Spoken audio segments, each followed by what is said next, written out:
नैब की गिरफ्तारी पर तो पहले भी सवाल उठते रहे कि कभी इंक्वायरी स्टेज पे गिरफ्तार कर लिया जाता है, कभी इन्वेस्टिगेशन स्टेज पे गिरफ्तार कर लिया जाता है, जिसका जवाब नैब की तरफ से यह आता है कि कहीं मुल्जिम एविडेंस टेम्पर ना कर दे या वो फरार ना हो जाए, इसलिए उनको गिरफ्तार करना जरूरी है। लेकिन जो नैब ये इंसिस्ट करता है कि रेफरेंस के बाद भी मुल्जिम को कस्टडी में रहना चाहिए, उसको गिरफ्तार रहना चाहिए, इसका क्या जवाब हो सकता है आबिद साकी साहब? क्योंकि रेफरेंस के बाद तो केस मुकम्मल हो जाता है नैब की तरफ से।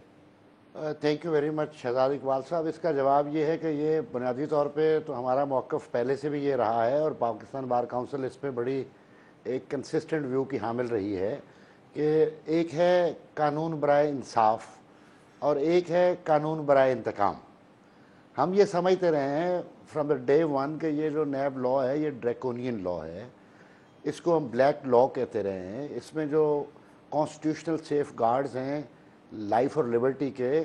शहरी आज़ादियों के, इवन एक्यूज़ की जो right to life and liberty है उसका जो कॉन्स्टिट्यूशनल राइट है, ये सारा आइन के मुतसादम कानून बनाया गया था और इसको एक इसीलिए ओप्रेसिव लॉ कहा जाता है, जिसमें चेयरमैन को अनब्राइडल्ड पावर दी गई कि वो किसी को गिरफ्तार कर ले, प्री ट्रायल पनिशमेंट हो, वो लोग महीनों पड़े रहें। इस पे सुप्रीम कोर्ट की अपनी कई जजमेंट्स मौजूद हैं कि किसी शख्स के ख़िलाफ़ सिर्फ मुकदमा दर्ज करना काफ़ी नहीं है उसको गिरफ़्तार करने के लिए, बल्कि उसके ख़िलाफ़ सफिशेंट मटीरियल और सफिशेंट एविडेंस और काबिल इदखाल शहादत जो है वो मुयस्सर आनी चाहिए, वो रिकॉर्ड पे मौजूद होनी चाहिए, जिसकी बुनियाद पर वो जस्टिफाई करे उस केस के अंदर उसकी कनेक्टिविटी को मुल्ज़म की को, जिसके बाद उसको गिरफ़्तार किया जाए। ये सुप्रीम कोर्ट की अपनी जजमेंट्स हैं और ये कंसिस्टेंट व्यू है आला अदालतों का। लेकिन जरा इसको भी एक्सप्लेन कीजिएगा हमारे व्यूअर्स के लिए कि रेफरेंस बनने का मतलब है कि रेफरेंस बन चुका है तो इन्वेस्टिगेशन मुकम्मल हो चुकी है, जो सबूत है वो जमा करवाए जा चुके हैं, उसके बाद कोई उसमें रद्दोबदल नहीं हो सकता। रेफरेंस नहीं, रेफरेंस होता ही वो है कि जिसमें तमाम एविडेंस कलेक्ट करके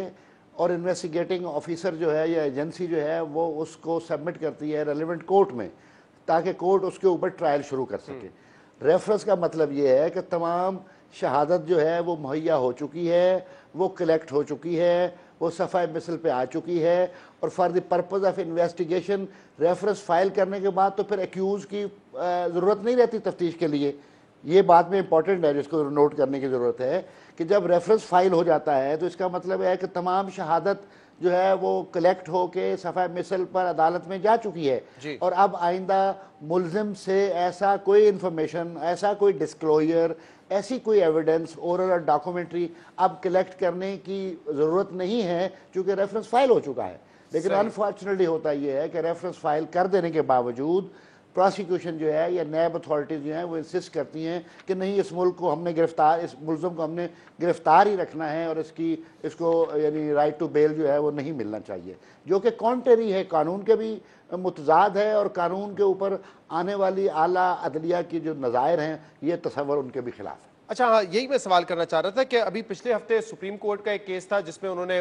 मुल्जिम को जो है जमानत दी इसी बेसिस पर के रेफरेंस तो दायर हो चुका है और इसके अलावा इस्लामाबाद हाई कोर्ट की, सिंध हाई कोर्ट की ऐसी कई जजमेंट्स मौजूद हैं। तो ये तमाम तर जजमेंट्स होने के बावजूद क्या वजह है आबिद साकी साहब कि ज्यूरिस्प्रूडेंस कायम नहीं हो रही है?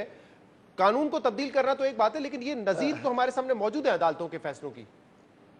देखिए, मेरी राय में जो ख्वाजा साद रफ़ीक वाले केस में जनाब मकबूल बाकर साहब की जो जजमेंट आई है वो बड़ी लैंडमार्क जजमेंट है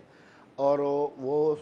कई 100 सफ़ात पर मुश्तमिल वो जजमेंट है। आप उसको देखें और पढ़ें तो उन्होंने जिस तरह नए अकाउंटेबिलिटी लॉज को फ्रॉम द डे वन 1954 से ऑनवर्ड जिस तरह ये पॉलिटिकल ऑफिस होल्डर्स के ख़िलाफ़ और पॉलिटिकल अपोनेंट्स के ख़िलाफ़ हमारे मुल्क की तारीख़ में ये एहतसाबी कवानीन को रूब अमल लाया जाता रहा है, उसकी जो सारी तारीख़ दास्तान है वो जज साहब ने अपने उस जजमेंट में लिखी है। और इसमें उन्होंने एक बहुत खूबसूरत बात में जो इजाफ़ा किया है वो ये है कि आइन के तहत जो हक़ आज़ादी है उसको आप सबॉर्डिनेट लेजिस्लेशन के ज़रिए विदाउट एनी जस्टिफिकेशन और विदाउट एनी एविडेंस आप उन लोगों को उससे महरूम नहीं कर सकते। आर्टिकल 9 ये कहता है कि किसी शख्स की लाइफ और लिबर्टी जो है वो उसका फंडामेंटल राइट है और फंडामेंटल राइट उसकी आज़ादी भी है। जब आपके पास सफिशिएंट एविडेंस नहीं है और सिर्फ पॉलिटिकल विक्टिमाइजेशन के लिए आपने लोगों को यानी एंटेंगल करना है क्रिमिनल केसेस में اور پھر اس کے باوجود کہ انہوں نے ساری ایویڈنس کلیکٹ کر لی ہے, ریفرنس فائل ہو چکا ہے, پھر بھی آپ ان کو کوشش کرتے ہیں یا پروسیکیوشن کوشش کرتی ہے کہ ملزم جو ہے اس کو ہم نے گرفتار کرنا ہے, اس کی کسٹڈی کی ہمیں ضرورت ہے. جب وہ ملک کا شہری ہے, ملک میں رہ رہا ہے, تو ملک سے بھاگنے کا تو کوئی تصور نہیں, اور ایویڈنس ساری آپ پہلے ہی کلیکٹ کر چکے ہیں. اس ایویڈنس کو ٹیمپر کرنے کا at the instance of the accused کیسے کوئی امکان باقی رہ جاتا ہے؟ تو یہ ساری باتیں افسانہ ترازی ہے, اور یہ ایک blatant misuse of NAB law ہے, اور وہ بھی مخالفین کے خلاف ہے جو ان کے ساتھ بیٹھے ہوئے, ساتھ کھڑے ہوئے, وہ پک اینڈ چوز ہو رہی ہے. اور اسی لیے ہمارا یہ موقع بڑا کلیئر رہا ہے کہ اکاؤنٹیبلٹی لاز جو ہیں ان کو اکراس دی بورڈ اور without discrimination and with equal consideration in کو تمام جو لوگ ہیں اور تمام شہری ہیں, تمام ادارے ہیں, یا تمام ملزمان ہیں, ان کے خلاف اکراس دی بورڈ اس کو انفورس کیا جائے.